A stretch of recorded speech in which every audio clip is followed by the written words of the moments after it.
Ano ang pinagkaiba ng Amazon FBA Private Label at Amazon FBA Online Arbitrage?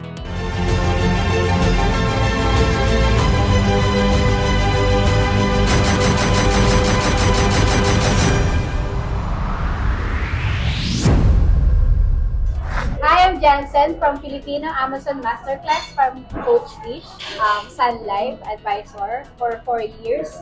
And then, nag-ASPA, and then FAM, na course, and then PPC. Hi, I'm Kay. I'm from Dollar Profit Mastery by Coach Ava. I'm a chemical engineer by profession. I left a 12-year career in the corporate world to become an Amazon seller VA at first. Pero yung target ko talaga maging seller. And then the opportunity came to become an online arbitrage seller through Dollar Profit Mastery. So I grabbed that chance and now I'm an Amazon seller.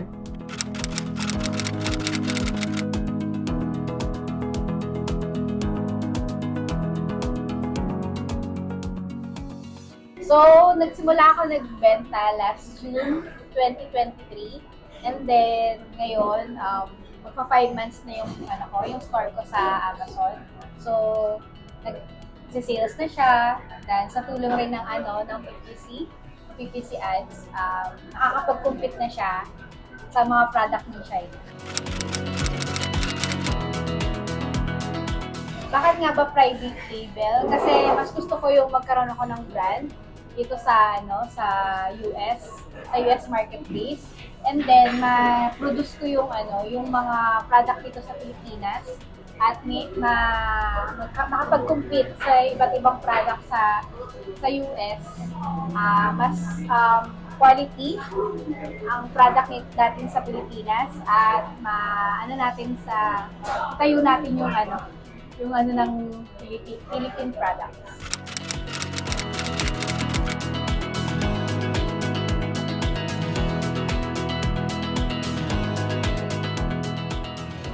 Ako naman yung online arbitrage business ko sa Amazon US has been 1 year na rin siya. I've been selling on Amazon from December last year until now. So, ayun, ROI na rin naman yung lahat, na course fee, yung inventory, so tuloy-tuloy lang. I chose online arbitrage because it's easier to start. It's less risky in terms of upfront investment compared to private label. And it's a legit business model on Amazon US.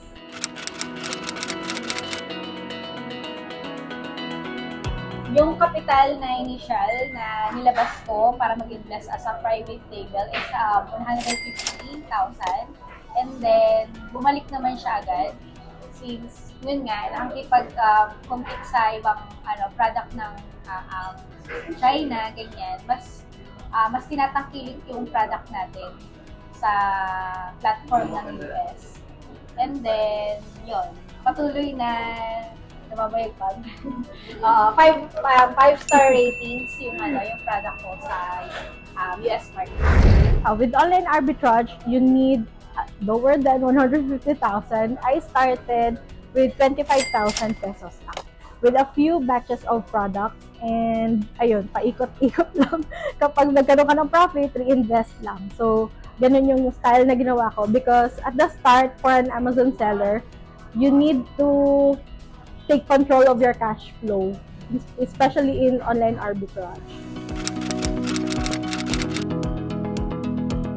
So, yung sa akin, yung 150 initial capital is lahat po ng yung manufacturer dito sa Pilipinas, and then mga 100 pieces siya. Then packaging and photography, kailangan yung product image sa product listing. Yan, siya. Tapos then may mga inserts din ako, and then yung shipping cost niya dito sa Manila papuntang US fulfillment center. Ako naman yung 25,000 ko initial investment for the first batch. Kung di ako nagkakamali, mga 50 units na rin yon ng online arbitrage products. Iba-iba siya, various SKUs, And it already included yung prep center fees and the inbound shipping fee to Amazon. Yung challenging lang sa akin is yung nandun na yung product.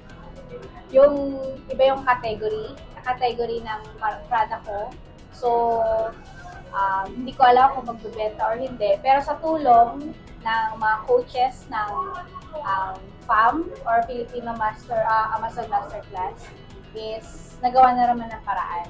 Lalo nagbukas ako ng PPC para maging maayos po yung category ng aking product.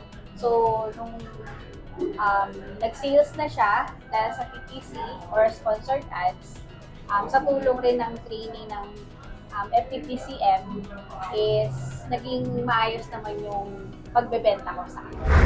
In my case, yung online arbitrage, for me it's simple, but it's not that easy if yung kalaban mo talaga yung sarili mo. Because with online arbitrage, you need consistent product sourcing. Hindi tulad ng private label na isa lang yung product. Kahit isa lang yung product, medyo marami kang gagawin. Kailangan malaking batch na ipadala mo sa Amazon at sa umpisa.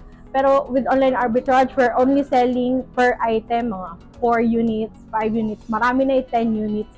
So if you want more sales, you have to product source more. So yun yung pinaka-challenging part, being an online arbitrage seller. So, ang ginawa ko is, naghanap ako ng forwarder dito sa Pilipinas. And then, may mga discounts or meron na talaga silang specific shipping fee. And then, kinuha nila sa bahay yung aking product. And then, pinak nila as in, per unit or pinak nila as 50 units per box.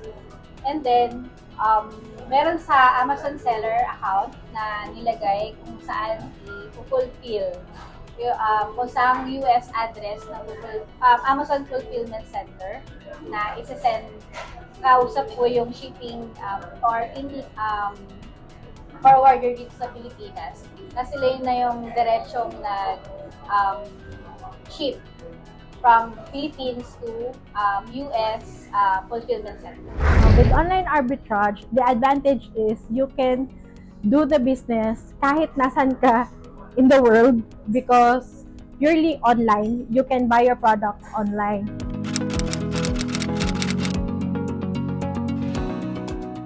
For me, it's not a problem if you will incorporate all costs from shipping the product from the Philippines to Amazon.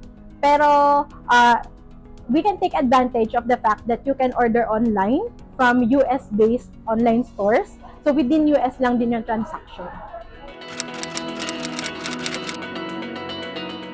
Siguro, may nakita kasi akong product na makakapag-fulfill dun sa mga product sa Amazon na may mga hindi quality. Isa yung sa pinakaano ko, hinahanap ko yung product na hindi quality sa nagbebenta sa Amazon. And then, laging sira, minsan, yung product ng ibang manufacturer.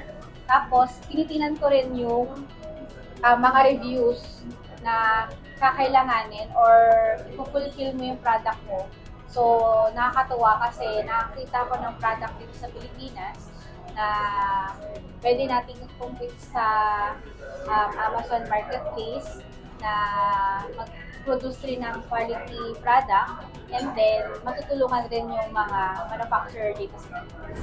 And in online arbitrage naman, ang Alibaba as a source is something to avoid because we want to establish the supply chain from the brand to Amazon and to our customers. Kapag Alibaba yung source mo, hindi mo alam kung dumaan yan sa brand, mahirap i-establish yung legitimacy ng product. And most of the time, Amazon would not accept invoices from Alibaba sources to establish yung legitimacy ng product. Huwag kayo mag-doubt. Yun ang pinakauna, huwag mag-doubt. Kasi hindi mo alam kung ano talagang resulta yung mangyayari. Saka ang pinakamaganda dito, yung process naman, yun nga, trust the process, and then lagi kami yung makinig sa mga coaches. Kasi yung mga coaches dito sa FAM, sa PC, sa ATSBA, is na anuhan na nila, yung experience nila is ini-instill na lang sa'yo. So, nakakatuwa dito rin sa AMI Station is yung community dito is nagtutulungan. Sobrang helpful yung mga maganda kasi yung experience nila. Pag nagtanong ka sa kanila, yung experience ko na nararamdaman mo yung mga problema is nasa-shortcut na lang siya. So makikita mo agad yung result. Lalo na sa mga sponsored na kung paano mag-ads, yan, kung paano i-handle yung Amazon seller support system, yan. Tumatawag ka sa mga Skype para sa mga problems mo sa account mo, yan. Natutulungan ka ng mga community, saka lalo na yung mga coaches. Diretso ka na lang mag-email sa kanila or diretso sa Facebook Messenger. Or may mga Discord community rin, lalo na sa TikTok. My advice is to take action on your dreams.